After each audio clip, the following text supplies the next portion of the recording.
क्योंकि हादसे बताकर नहीं होते हैं।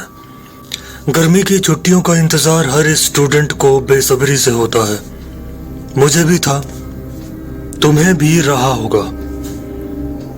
लेकिन पिछली गर्मी की छुट्टियों में मेरे साथ एक ऐसा डरावना वाकया हो गया जिसका खौफ ताउम्र मेरे दिल में बना रहेगा शायद। तो नमस्कार, सभी का स्वागत है भाई एक नई कहानी में। कैसे हो आप लोग? उम्मीद करता हूँ अच्छे होंगे, आपकी फैमिली भी बढ़िया होगी। कहानी का असली मज़ा आएगा जब आप ये वीडियो अकेले में रात को हेडफोन पहनकर देख रहे होगे। तो मेक श्योर ये सभी कंडीशंस फॉलो करें आप लोग। तो पिछली गर्मी की छुट्टियों में मैं मेरे एक दोस्त के साथ दिल्ली घूमने जाता हूँ। तो दिल्ली में घूमने से ज़्यादा हम लोग शराब पीते थे और बार में ही ज़्यादातर वक्त बिताते थे भाई, क्योंकि पहली बार फ्रीडम मिली थी घर से दूर जाकर अय्याशी करने का। एक रात मेरे दोस्त की तबीयत खराब हो गई जिसकी वजह से वो मेरे साथ बार नहीं जा पाया। लेकिन शराब की आदत ऐसी थी कि मैं अकेले ही बार के लिए निकल पड़ता हूँ। बार पहुंचकर रोजाना की तरह मैं सबसे किनारे वाली सीट पर बैठकर दारू पीने लगा। जब मैं अच्छा खासा नशे में हो गया तब मेरे पास एक लड़की आकर बैठ जाती है। ये टेबल की दूसरी तरफ बैठकर मुझे निहारने लगी थोड़ी अजीब तरह से। फिर न चाहते हुए मुझे उसको टोकना पड़ा और टोकने के बाद हमारी काफी सारी बातें हो गई।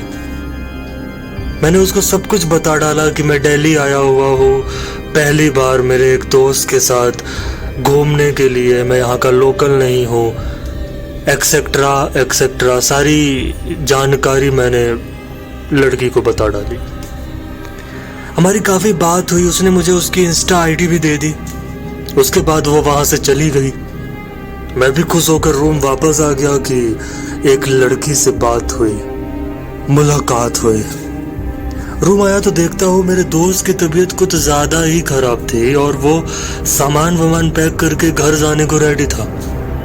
बट मैं अभी दिल्ली छोड़कर बिल्कुल भी नहीं जाना चाहता था, और मैं क्यों नहीं जाना चाहता था ये आपको भी पता है अब। खैर रात की फ्लाइट से मेरा दोस्त वापस चला गया।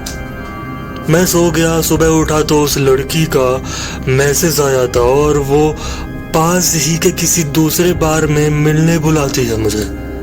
शाम होते ही उसके बताए गए बार में मैं पहुंच गया। हम दोनों अगेन सबसे किनारे वाली जगह पे चले गए। एक चीज़ जो मैंने नोटिस करी कल से आज तक वो ये थी कि इस लड़की की इंस्टा पर अच्छे खासे फॉलोअर्स थे, पर इसने पिछले 2 सालों से कोई भी नई पोस्ट नहीं डाली थी और ना ही कोई स्टोरी ही अपलोड ये कर रही थी, जो कि थोड़ी सी अजीब बात है। दूसरी बात, इसने जो कपड़ा कल पहना था सेम वही कपड़ा आज भी पहन कर आई थी। दिखने में काफ़ी रिच थी, शायद एक ही कलर के कई सारे कपड़े होंगे इसके पास। कह रहा हम दोनों ने काफ़ी शराब पी, मैं तो काफ़ी नशे में था, पर उस लड़की को थोड़ा भी नशा नहीं हुआ। कहानी में बने रहो क्योंकि आगे जो कुछ होगा वो तुम्हारे होश उड़ा डालेगा। वीडियो बंद करने के बारे में मत सोचना। रात के 1 बज रहे थे। उस लड़की ने अचानक से मुझसे बोला, देहरादून घूमने चलें। ये थोड़ा जल्दीबाजी वाला फैसला नहीं लगता है, पर ना जाने क्यों मैंने फौरन हाँ कर दी। मैंने पूछा कब चलना है? वो कहती है कल शाम 7 बजे की फ्लाइट है, टिकट मैंने बुक कर दी है। मैं थोड़ा हैरान हो जाता हूँ कि इतनी जल्दी भी क्या है, लेकिन खूबसूरत लड़की को मना नहीं करते हैं। मैं तैयार हो जाता हूँ। मेरे यहाँ बोलते ही वो घर चली जाती है। थोड़ी देर बाद मैं भी घर आ गया। घर आते ही मैं सो गया। अगली सुबह हुई, सारा दिन कब बीत गया मालूम नहीं चला। शाम को हम दोनों 7 बजे की फ्लाइट से देहरादून के लिए निकल पड़ते हैं। 1 से 1.5 घंटे में हम देहरादून लैंड कर गए। मैंने सोचा था कि यहीं एयरपोर्ट के आसपास कहीं रूम ले लेंगे, क्योंकि भाई बंदी है, ऑलरेडी उसने टिकट बुक करी है, तो कुछ मैं भी करूं। अब मैं कुछ कहता उससे पहले ही उसने बोला मैंने रूम बुक कर लिया है। मैं सच में हैरान था। एक अजनबी लड़की जो 2 दिन पहले मुझे मिली थी, वो मेरे साथ देहरादून आई है, अकेले। और अब हम दोनों एक ही रूम में रहने वाले हैं। थोड़ा अजीब नहीं लग रहा है? मुझे उस वक्त बिल्कुल अजीब नहीं लग रहा था। पहली रात भाई, जब होटल पहुंचे तो देखता हूं मैं कि ये कोई होटल नहीं था, एक छोटा सा सेपरेट घर था। और ये घर काफी सुनसान सी जगह पे था। आसपास दूसरा कोई घर नहीं, ना ही कोई शॉप, बस एक अकेला घर ये वहां पे था भाई, और कुछ नहीं था वहां पे। घर के अंदर जाके पता चला कि एक ही बेडरूम है यहाँ पर।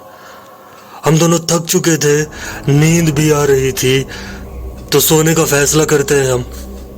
भाई वो बेडरूम चली गई और मैं उसके कमरे के बाहर बरामदे में सोफे पर सोने को लेट गया। सोने से पहले मुझे अच्छे से याद है, मैंने मोबाइल चार्जिंग पे लगाया और लगाने के बाद मैं सो गया। कुछ घंटों बाद रात के बीच में अचानक ही मेरी नींद खुल गई। मुझे ऐसा लगा जैसे मैंने किसी के रोने की आवाज सुनी हो। मैं चौंक कर उठा। आवाज तब भी स्पष्ट रूप से सुनाई दे रही थी। मैंने घर के हर तरफ देखा, किचन में, बाथरूम में, उस लड़की के रूम की तरफ भी गया, पर दरवाजा अंदर से बंद था। मुझे कोई दिखाई नहीं दिया, लेकिन किसी लड़की के रोने की आवाज काफी देर तक सुनाई देती रही, जो कि काफी अजीब और डरावनी बात थी।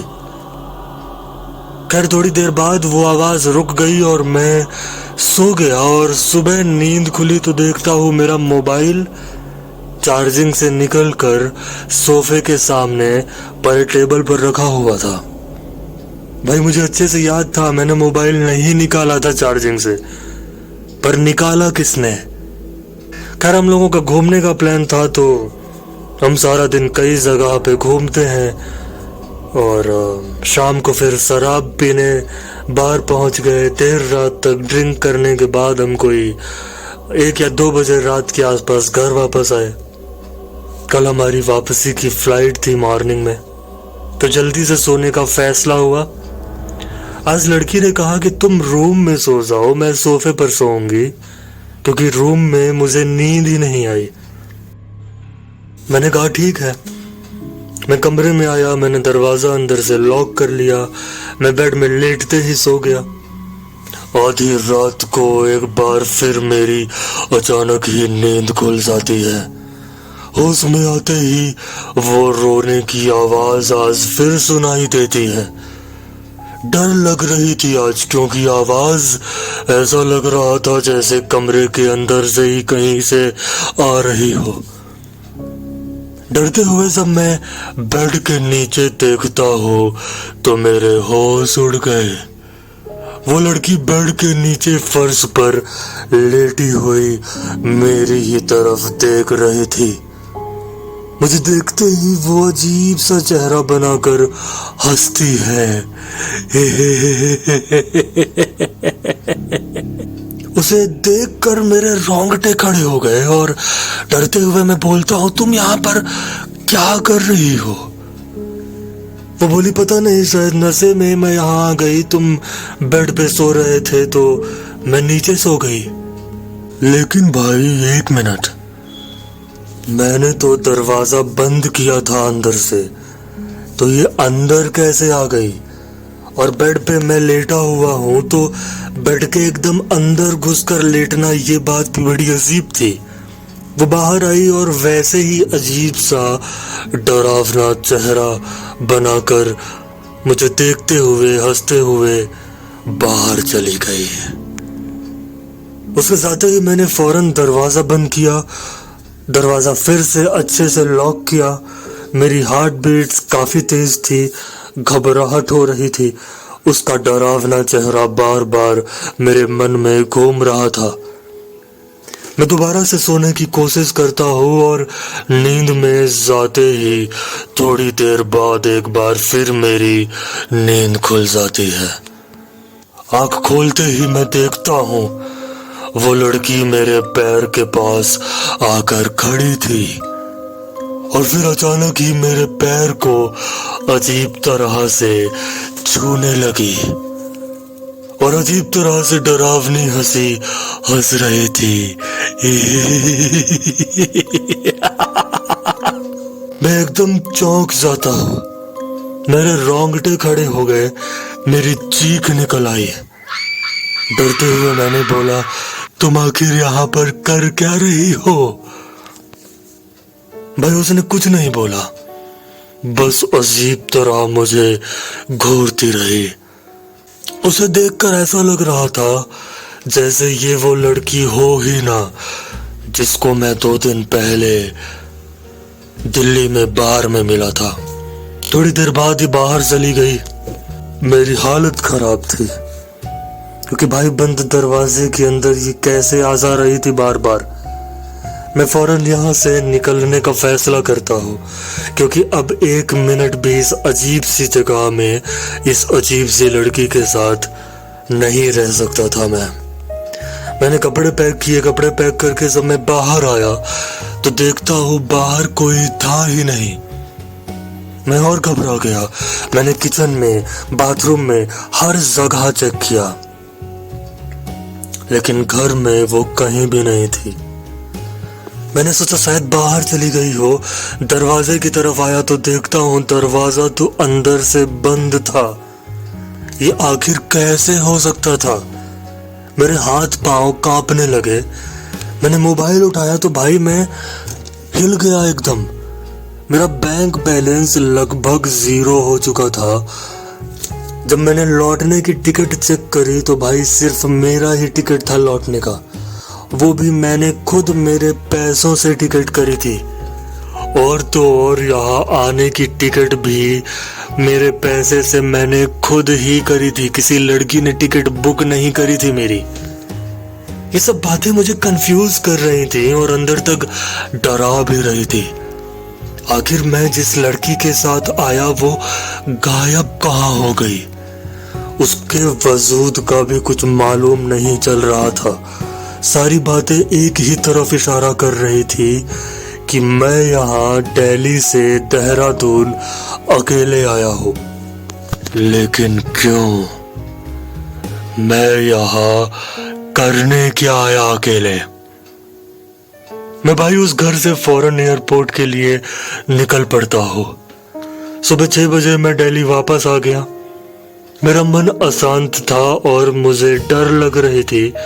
देहरादून में जो कुछ हुआ वो सोच सोच कर मेरे रोंगटे खड़े हो रहे थे। मैंने उस लड़की की आईडी फिर से चेक करी। आईडी चेक करने पे पता चला कि मेरी उससे कभी कोई बात ही नहीं हुई थी। ये आखिर कैसे हो सकता है? उससे मेरी बात हुई थी, मैसेज करके उसने मुझे मिलने बुलाया था। तो आखिर वो चैट्स कहाँ गई? शायद डिलीट हो गई हो, लेकिन जहां तक मुझे याद है मैंने तो डिलीट नहीं करी। खैर उसकी आईडी में मुझे उसके मॉम की इंस्टा आईडी मिलती है और जब मैंने उनको मैसेज किया, उस लड़की के बारे में पूछा, तो कोई 10 मिनट के अंदर ही उसकी मॉम का रिप्लाई आता है। उन्होंने जो कुछ कहा वो मुझे जिंदगी भर भूलेगा नहीं। उन्होंने जो कुछ कहा वो हूबहू मैं यहाँ लिख रहा हूँ, मतलब मैं यहाँ बता रहा हूँ। भाई उसकी मॉम ने कहा, तुम आखिर हो कौन और मेरी बेटी को कैसे जानते हो? अगर तुम उसे सच में जानते हो तो ये भद्दा मजाक आखिर क्यों कर रहे हो कि तुम उसके साथ देहरादून घूमने गए हो, वो भी 2 दिन पहले। वो आगे लिखती है, वो तुम्हारे साथ 2 दिन पहले देहरादून कैसे जा सकती है जब 2 साल पहले ही देहरादून में एक घर में सुसाइड करके उसने अपनी जान दे दी थी। दोबारा मैसेज मत करना वरना पुलिस में कंप्लेन कर दूंगी। हमें परेशान करना बंद करो, हम वैसे भी उसकी मौत का गम अभी भी भुला नहीं पाए हैं। ये कहते ही उन्होंने मुझे ब्लॉक कर दिया। ये पढ़कर मेरे हाथ पांव फूल गए। मतलब उस लड़की का भूत मुझे बार में मिला। उस लड़की के भूत ने मुझे दिल्ली से देहरादून ले गई। न सिर्फ उस लड़की के भूत ने मुझे वहां लेकर गई, बल्कि उसी घर में मुझे स्टे कराया जहां शायद 2 साल पहले उसने सुसाइड किया था। पर आखिर क्यों? यह स्टोरी मयंक नाम के लड़के ने 27 दिसंबर 2024 को आधी रात को अपनी डायरी में लिखी और उसके बाद कमरे में फांसी लगाकर खुद को खत्म कर दिया। अब उसकी कहानी के हिसाब से देखें तो एक मरी हुई लड़की उसको दिल्ली से देहरादून लेकर गई और फिर उसकी जिंदगी कभी भी पहले की तरह नहीं रह गई। अब मयंक ने फांसी लगाई क्यों, ये रहस्य है। क्या मयंक दिमागी तौर पे परेशान था, या मयंक ने जो कुछ लिखा वो सब सच था? The end। तो यदि आज की कहानी उम्मीद है आपको पसंद आई होगी भाई। मिलते हैं अगली कहानी में, तब तक ख्याल रखिए। रात बिरात शराब पीने इधर उधर मत भटको। मरी हुई बेचैन आत्माएं भी शिकार ढूंढने निकलती हैं रात को। चैनल को सब्सक्राइब कर दो फटाफट, और ऐसी ही कहानी सुनने को मिलती रहेगी आपको। धन्यवाद, बाय।